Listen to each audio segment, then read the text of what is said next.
عادت کن تو دلم به تنهایی، با درد و سوزش‌های جدایی، هرچند که بر روحش اشک بریزم، مرو از این درد و غم نیست رهایی. روزهای من گذشت بر افپایی، ندانستم یارم بی‌وفایی.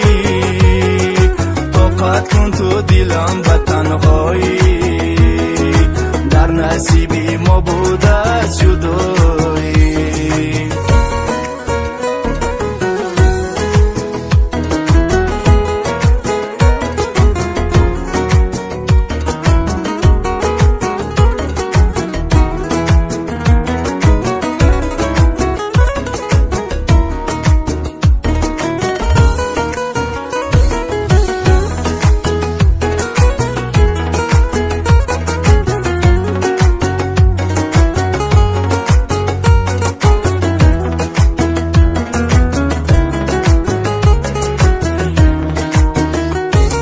میدانم که درد عشق دشوار است، درد و غمش در دوش تو بار است.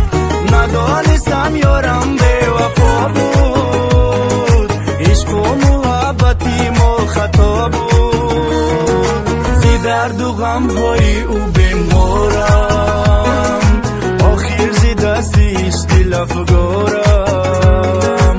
خدایا مرا از غم رها کن، دیگر طاقتی غم و درد ندارم. عادت کن تو دلم به تنهایی، با درد و سوزش‌های جدایی، هرچند که بر روحش اشک بریزم، مرو از این درد و غم نیست رهایی.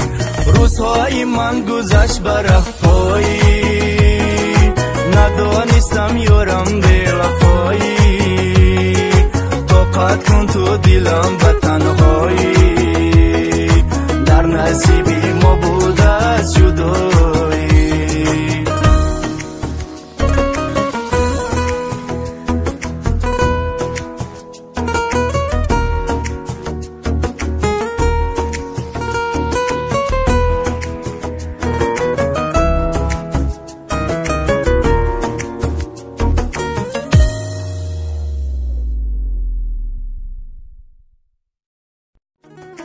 عادت کن تو دلم به تنهایی، با درد و سوزش‌های جدایی، هرچند که بر روحش اشک بریزم، مرو از این درد و غم نیست رهایی.